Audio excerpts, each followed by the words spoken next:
Hello, my name is Tina Rose. Welcome to the People Pleasers Support Group.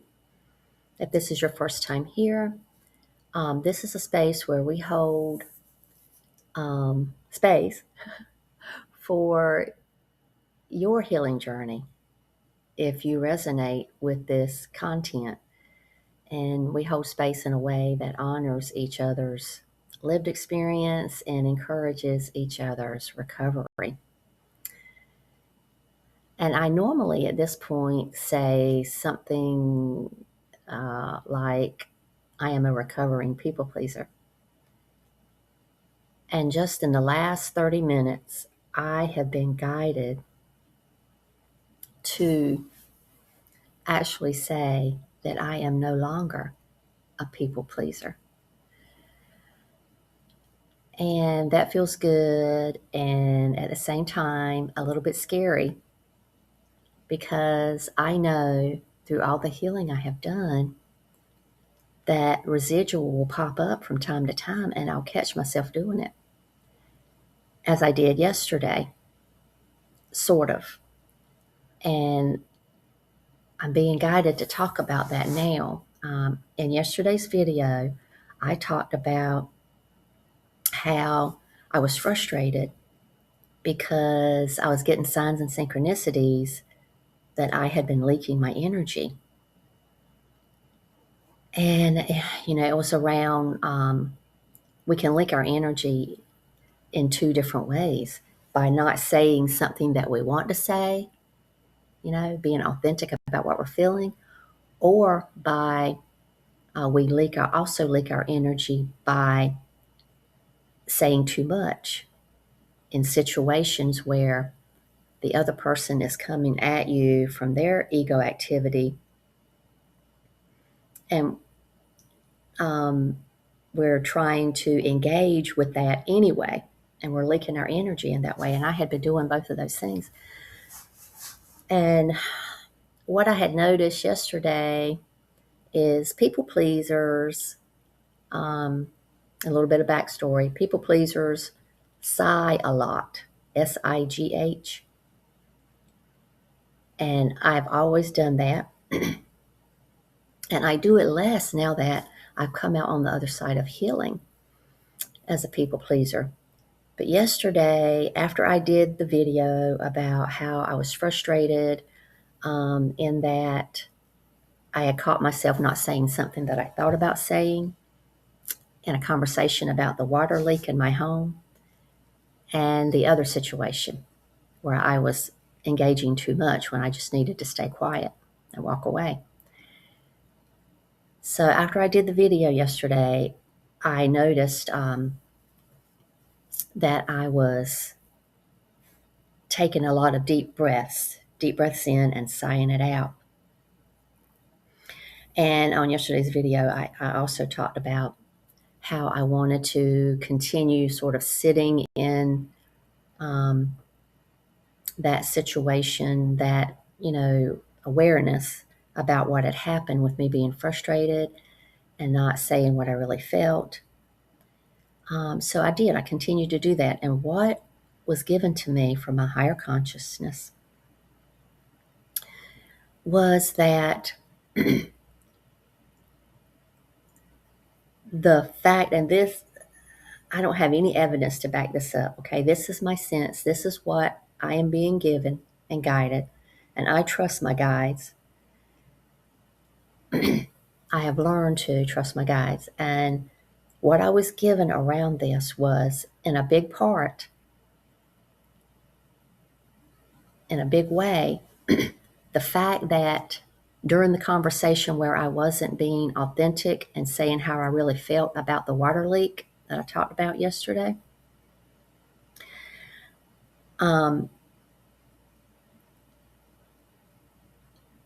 I was guided internally to not say anything. Have you ever been in a situation where you did say something and you thought, why did I say that? Even things that you've never said before, it just came out of your mouth and you're like, why did I say that? It's like that in reverse. And what I was given was that was because I had talked to this same person about the same thing in a previous water leak that I'd had in the same home. It was the builder. And they had to, get a plumber to come out and look at it. And I wasn't happy the fact that my new home had a leak and the pipe was loose and whatnot. And I had talked to him about that before, authentically. And that was just, a little less than a year ago. And this time, so I was asking myself, why did I not say anything this time when I didn't forget it. It was in my awareness to say that, but I chose not to. And it was because I was divinely led. I can't prove this, but I was divinely led to not share that so that the frustration could come up, because it was time for me to release old suppressed frustration that I had been long holding on to. And it's like you need and utilize that situation to remove the old suppressed frustration. And so that situation kickstarted that whole process of releasing that old frustration. I hope this is making sense. And it makes complete sense to me because I know how I feel. I have trained myself to become very aware of what I'm thinking, of what I'm feeling, and a lot of given moments.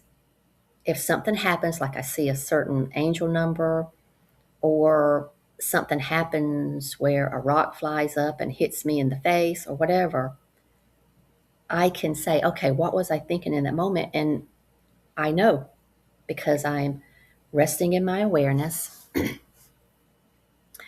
So that was a very interesting situation, and it helped me come around to, and I have noticed that that's happened to me before, where I'm like, why did I choose not to say anything? And I was actively, I know I'm comfortable with it now.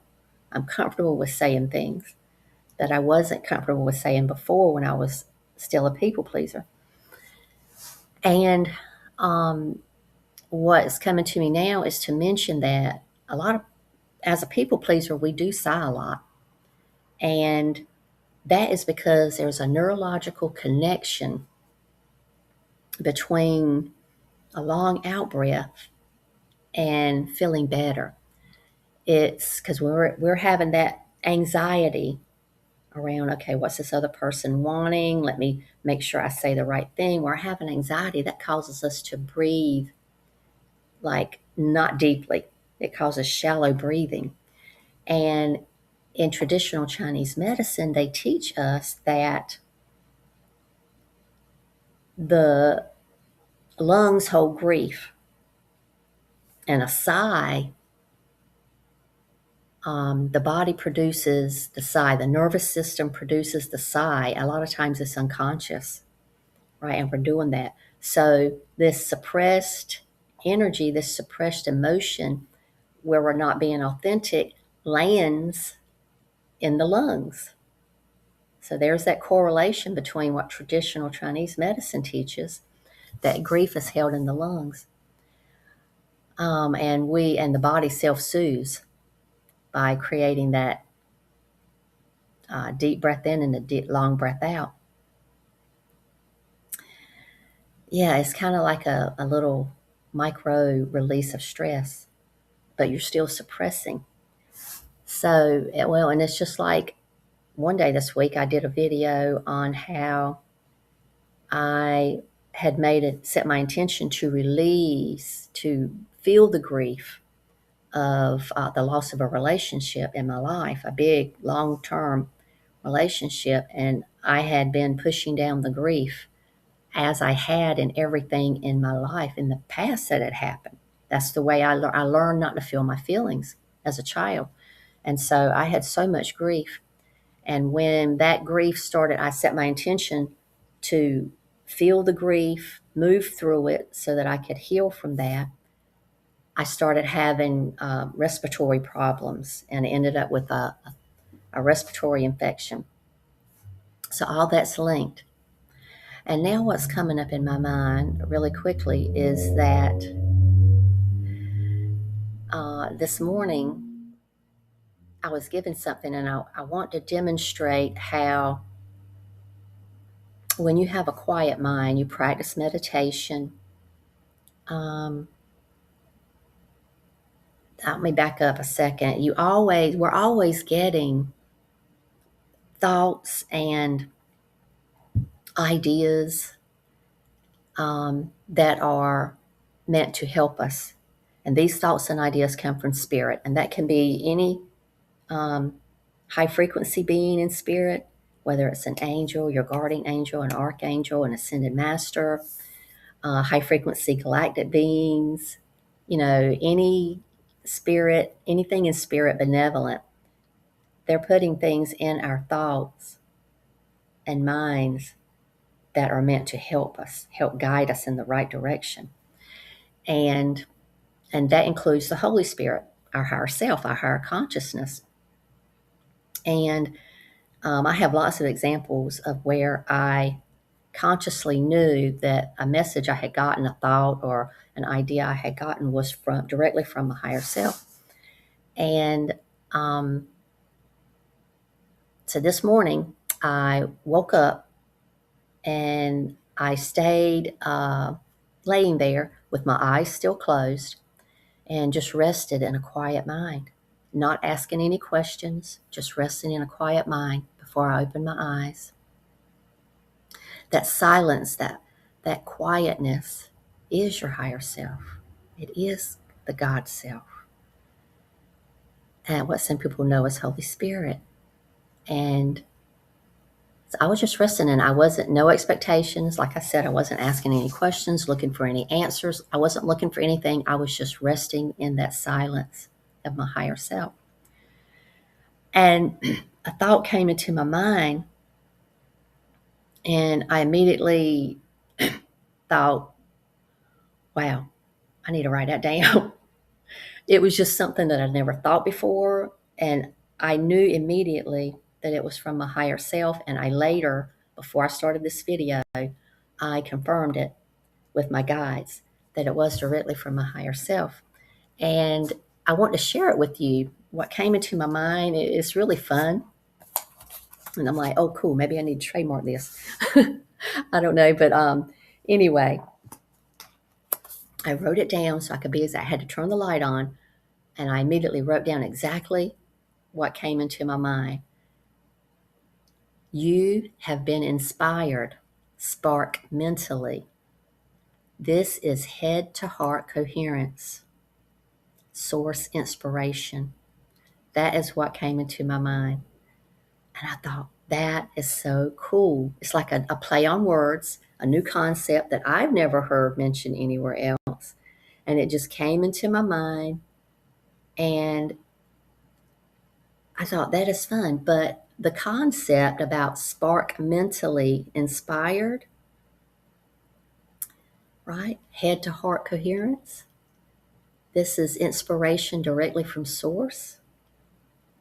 That is your higher self, your higher consciousness communicating through you. And this is our end game. This is our end goal. We want to, when we become self-realized, that's what they're just dropping here now. It's the same thing as being self-realized. Allowing your higher consciousness to live through this vessel.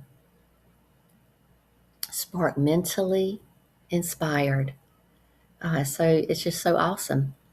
Head to heart coherence. And that's, our end goal.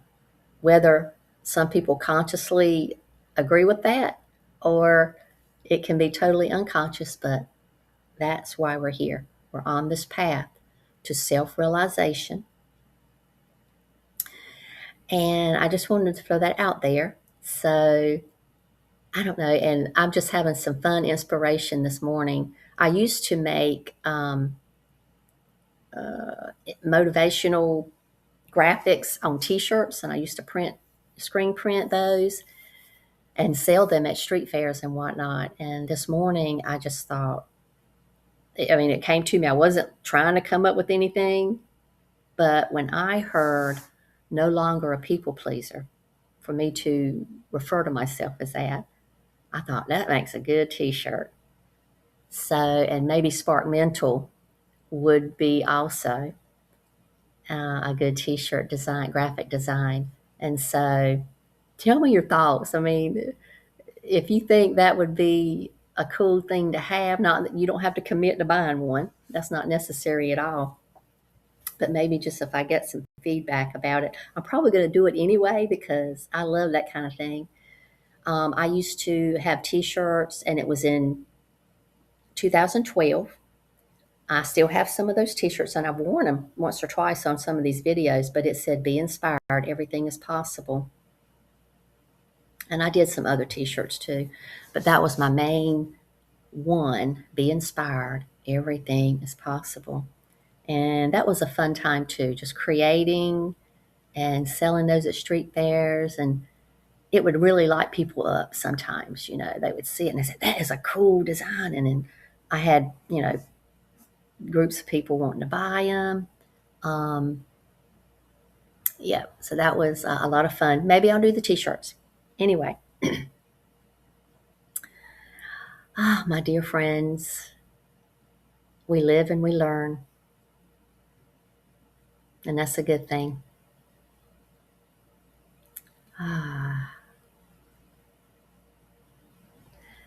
Blessed be. We love you.